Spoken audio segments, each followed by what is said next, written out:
작은 일에 충성할 때라는 제목으로 말씀을 나누고자 합니다. 작은 일에 충성할 때.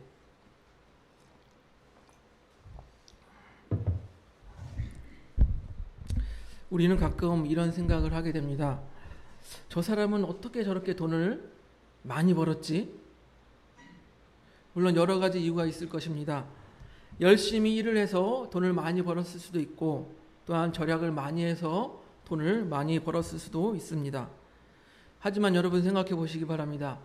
요즘 같은 시대에 단순히 열심히 일한다고 해서, 또한 단순히 절약을 한다고 해서 큰 부자가 될 수 없을 것입니다. 이런 말이 있습니다. 작은 부자는 근면함에서 오고 큰 부자는 하늘이 낸다. 그러면 큰 부자가 되기 위해서는 어떻게 해야 됩니까? 하늘의 도움을 받아야 하는 것이죠. 그런데 우리는 하나님을 믿는 사람들입니다. 그러니 어떻게 하면 하나님의 도움을 받아서 큰 부자가 될 수 있을까요? 성경을 보면요, 아브라함과 이삭과 욥 같은 사람들이 부자들이 나옵니다. 그들의 본인들의 믿음도 있지만 보면은 하나님의 주권적인 선택으로 축복받은 사람들이라고 말해도 과언이 아닙니다. 그래서 우리의 노력으로 부자가 되는 성경에 어떤 말씀이 없나? 한번 찾아보면 달란트의 비유가 있습니다. 어떤 부자가요, 타국에 갈 때 종들을 불러서 그들의 그 부자의 소유를 맡깁니다. 마태복음 25장 15절을 보니까요, 넘겨주세요. 우리 같이 읽어봅니다. 25장 15절 시작. 각각 그 재능대로 한 사람에게는 금 5달란트를, 한 사람에게는 2달란트를, 한 사람에게는 1달란트를 주고 떠났더니, 5달란트를 받은 사람은 받고 그 길로 나가서 장사를 시작해서 또 5달란트를 남겼다라고 말씀하고 있습니다. 또 2달란트를 받은 사람도 그와 같이 하여 2달란트를 더 남겼다라고 말하고 있습니다. 그러나 1달란트를 받은 사람은요, 땅을 파서 그 달란트를 감췄다라고 성경에 기록하고 있습니다. 우리가 어렸을 때 달란트 시장을 하고 1달란트 하니까 달란트가 작아 보이죠. 작아 보이죠.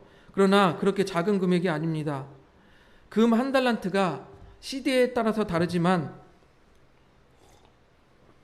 1달란트가 약 10,000데나리온이라고 합니다. 근데 1데나리온은 당시 그 노동자의 하루치 1당이라고 해요. 그러면 지금 1당을 10만 원으로 잡아볼게요. 아주 낮게 10만 원으로 잡아보면 1달란트는 10억이 됩니다. 2달란트는 20억이죠.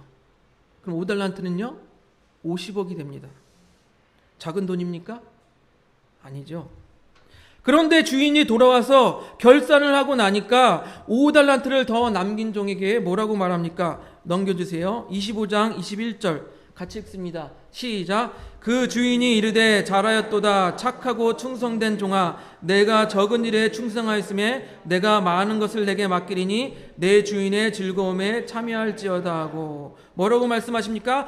적은 일에 충성하였음에 라고 말씀하시면서 5달란트를 더하여서 100억을 맡기겠다라고 말씀하시는 거예요. 또 2달란트를 남긴 종에게 뭐라고 말씀하십니까? 25장 23절 넘겨주세요. 같이 읽습니다. 시작. 그 주인이 이르되 잘하였도다 착하고 충성된 종아, 내가 적은 일에 충성하였음에 내가 많은 것을 내게 맡기리니 내 주인의 즐거움에 참여할지어다 하고, 또 뭐라고 말합니까? 내가 적은 일에 충성하였음에 라고 말씀하시면서 2달란트를 더하여서 40억을 맡기시는 거예요. 40억을. 그렇다면 우리가 어떠한 결론을 발견할 수가 있습니까? 하나님께서 허락하시는 큰 부자가 되려면 작은 일에 충성해야 됐구나 하는 결론을 찾을 수가 있습니다. 여러분, 제가 강단에 서서 무조건 부자가 되라고 이런 말씀을 드리는 것이 아니에요. 부자가 되는 법을 지금 강의하고 있는 것이 아니에요. 오히려 큰 부자가 되려면 LH공사나 화천대유 같은 회사에 들어가는 게 차라리 나을 수도 있습니다. 제가 말씀드리는 것은 하나님께서 역사하시는 원리를 알고 우리가 신앙생활을 하자는 것입니다. 예수님께서요, 3년 동안 공생애를 마치시고 십자가 고난을 당한 후에 부활하시고 승천하셨습니다. 특히 이 사도행전의 초반부는요, 예수님의 부활 승천 이후에 성령의 역사와 초대교회가 이루어지는 모습들을 그리고 있습니다. 예수님께서 부활하신 후에 사람들에게 그 부활하신 모습을 나타내신 것은 아주 작은 수에 불과해요. 우리 고린도전서 15장 6절 7절을 보겠습니다. 넘겨주세요. 같이 읽어봅니다. 고린도전서 15장 6절 7절 시작. 게바에게 보이시고 후에 12 제자에게와 그 후에 500여 형제에게 일시에 보이셨나니 그 중에 지금까지 대다수는 살아있고 어떤 사람은 잠들었으며. 예수님, 부활하신 예수님의 부활체, 예수님을 본 사람들은 불과 500여 명에 불과하다라는 거예요. 그런데 여러분 생각해 보세요. 예수님께서 살아계실 때 예수님을 따르던 사람들이 얼마나 많았습니까? 5,000명이에요. 하지만 그 많은 사람들이 다 어디 가고 이제 불과 500여 명에게 보이셨다라는 거예요. 이 말은 우리가 이렇게 생각할 수가 있습니다. 아, 그 많은 사람들이 다 진실한 제자가 아니었구나. 그저 먹을 것을 쫓았던 팬에 불과하였구나. 이런 생각을 할 수가 있습니다. 그 남은 500여 형제들에게 예수님께서 무엇을 명령하십니까? 우리 사도행전 1장 4절을 보겠습니다. 1장 4절 넘겨주세요. 같이 읽습니다. 시작. 사도와 함께 모이사 그들에게 분부하여 이르시되 예루살렘을 떠나지 말고 내게서 들은 바 아버지께서 약속하신 것을 기다리라. 뭐라고 말씀하세요? 예루살렘을 떠나지 말고 아버지께서 약속하신 것을 기다려라 라고 말씀하시는 거예요. 근데 그 약속하신 것이 무엇이에요? 5절을 보니까 성령이라고 말씀하고 있어요. 성령. 성령을 기다리라고 말씀하시고 우리가 성령을 받고 성령 세례를 받으라라고 말씀하시는 거예요. 여러분, 여기서 보면 기다리라고 하는 것은 아주 작은 일 같아요. 그냥 기다리면 되는 것 아닙니까? 여러분, 예루살렘에서 기다리는 일이 엄청 어렵고 힘든 일일까요? 그렇게 작은 일에 충성하였던 사람들이 어떤 일을 당하게 됩니까? 오순절날 성령 충만함을 입어서 방언을 하고 이적과 기적을 나타내는 것 아니겠습니까? 그 대표적인 예로 예수님을 모른다고 3번이나 부인하였던 베드로가, 겁나서 3번이나 부인하였던 베드로가 이제는 용기를 가지고 죽기까지 예수님을 증거하는, 순교하는 그러한 사도가 된 거예요. 그 밖에 많은 사람들이 이 성령의 역사로 말미암아서 방언도 하고 기적도 일으키고 그러한 역사들이 사도행전에 기록되고 있습니다. 지금도요, 성령 충만함을 받은 사람들이 세상이 감당하지 못하는 모습으로 이 세상을 살아가고 있는 것이에요. 이러한 역사가 어떻게 시작되었습니까? 예루살렘에서 기다리라 라고 말씀하시는 예수님의 그 작은 것에 충성한 사람들에게 나타난 것이에요.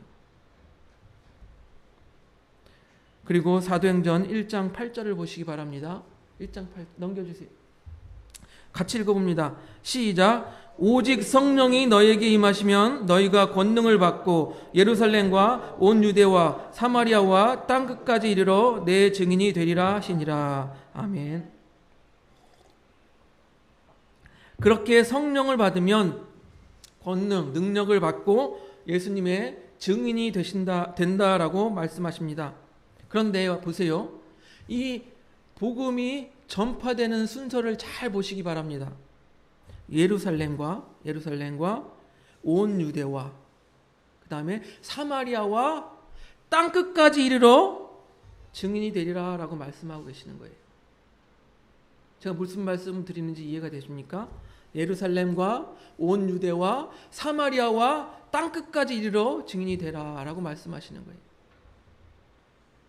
여러분, 예루살렘은 이들이 예수님을 기다리던 장소예요. 바로 자기 주변이에요. 그리고 예루살렘을 벗어나면 어떻게 됩니까? 유대가 나옵니다. 온 유대를 벗어나면 위에 북쪽에 사마리아가 나와요.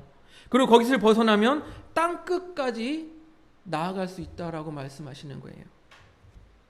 즉 예루살렘은 무엇입니까? 자기 주변 사람들부터 복음을 증거하고 그리고 전 세계에 나가서 복음을 증거해라 라고 말씀하시는 거예요.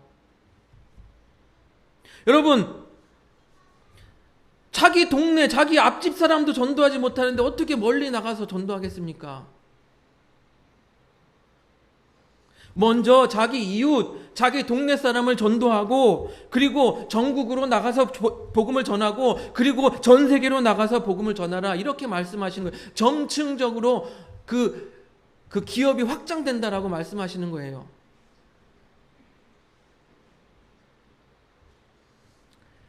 다시 종합해서 말씀드리면요.